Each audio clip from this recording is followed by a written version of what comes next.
Hello and welcome to this video tutorial on how to add discussion assignments to your eClass page.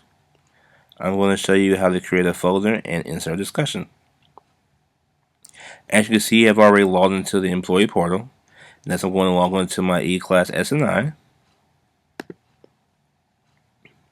Alright, from there I'm going to see where it says Little Burn. I'm going to click on the drop down box, and as you can see, I have a lot of different pages at my disposal. However, I want to make sure that I use the right one, because we're in semester 1. I'm going to click on 2016 S1 Davies.S Social Studies 8.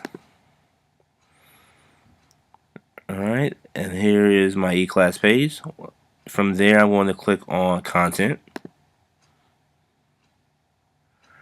Alright, and now I see all the content that I have at my disposal. Now, some of this content is things that I have put up here, but a lot of it is things that the county has put up here. The county gives us a lot of resources that we can use on our eClass page. However, they're all drafts, and only we can see them.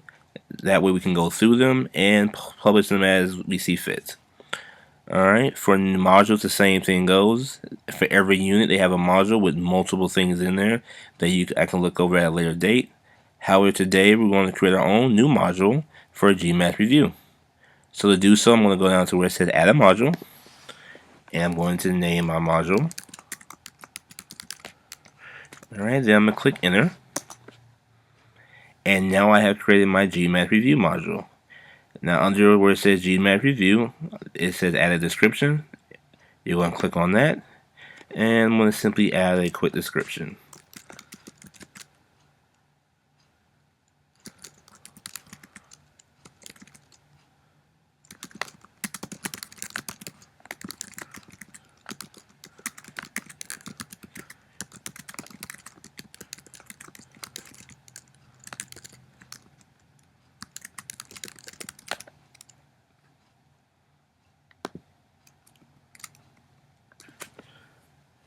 Alright, now that I have given my description, I'm going to hit update. Alright, as you can see here, I now have a description for my GMAT review folder.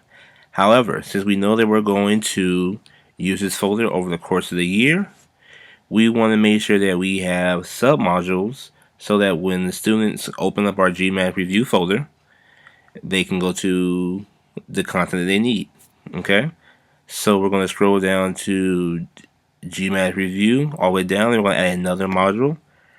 Alright, from there we're going to name our content that we want for our first folder, and that's going to be Georgia Geography.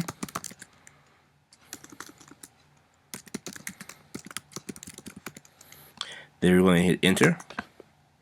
Alright, now you can see we have created a second folder. Once again, I'm going to add a description.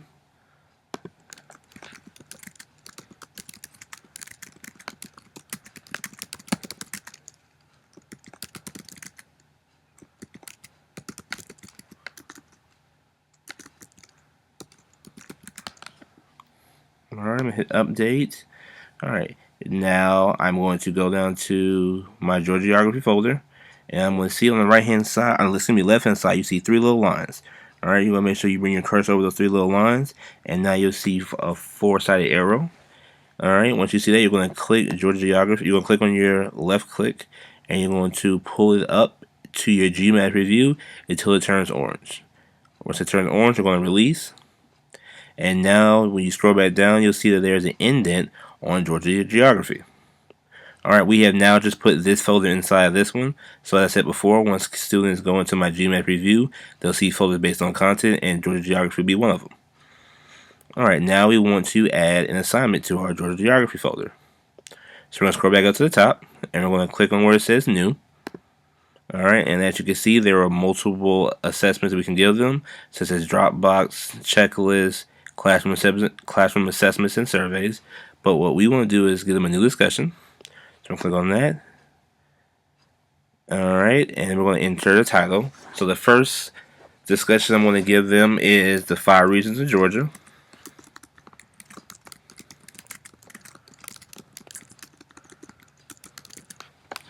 Alright, on their forms, you want to make sure that you categorize your forms correctly. So under here, I already have a form for Georgia Geography, so I'm going to click on that.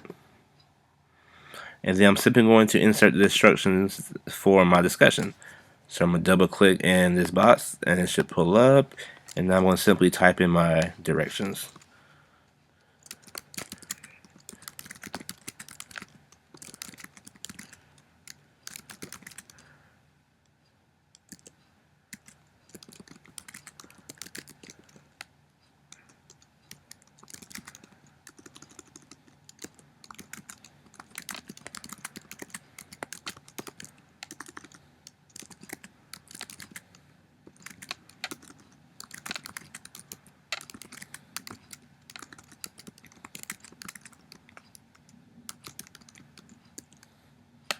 Alright, now as you read my instructions, I told them they would read over the web page and write a single paragraph in which you explain each of the 5 regions of Georgia.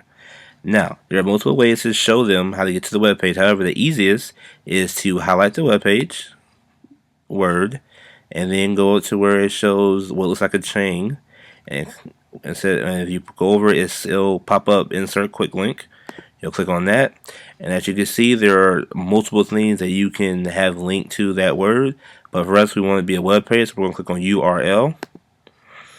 Alright, and from there, you would go find your web page. I just so happen to have my tab already up. Alright, this is the web page I want the kids to read through so they can answer the discussion. So I'm going to make sure that my web page is highlighted. I'm going to right click and copy. Go back to my discussion. Go to where it says URL, right click and paste. And here, if this was simply a title, I would change it to a title, but because this is a word in a sentence, I don't want to mess that up, so I'll leave it as web page. And in terms of target, this tells you how the students are going to see it. They can either see it as a whole window, have it load in the same window, or having a new tab. I always prefer a new tab. That way students can quickly click on the link. It'll pop up on a new tab. They'll read through the article and then be able to quickly go back to the discussion and answer the discussion. If you do it another way where it comes in the same frame, as soon as where they hit the back button, they would be required to log back in and go through all the steps to get back to your discussion question. Alright, so we're going to hit insert. Alright, and now we're going to hit publish. Alright, now it's going to give you some options. And when you scroll on the option, they're going to turn gray and you'll click on them. And it gives you 3. The first one says to allow anonymous posts. I always prefer to have the students' names attached to the post.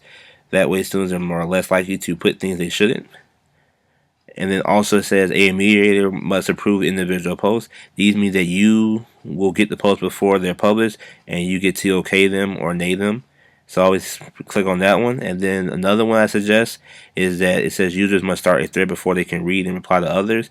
This requires students to actually go through your discussion and create their own response before they see others. This way you can make sure that students actually did the discussion themselves and then simply just read over their friends and then just change the words around. So I'll click on that and hit update. Alright, and option says successfully. We have successfully created a discussion. Last thing you want to do to make sure that everything is on the up and up, you're going to go to where it has your name. So for me, it's Sean Davies. You're going to click on the down arrow. You're going to go to view as student. Alright, and it will bring you back to your home page. Now, as you can see, I only see what the students see. So all of those drafts that the county has given me to look over, I no longer see them. I just see the 2 units that my students have done, the orientation course, and the GMAT review. So I'm going to click on GMAT review. As I said before, because we indented those folders, now we pop up our contents. And our content that we're going to go to is Georgia Geography. Alright, our discussion is right there. And you click on it, and it gives our students the instructions with the web page link. And I'll click on that web page link, and there is my web page. Alright, like I said before, the students will read through it, go back to the e-class page, and simply start a new thread.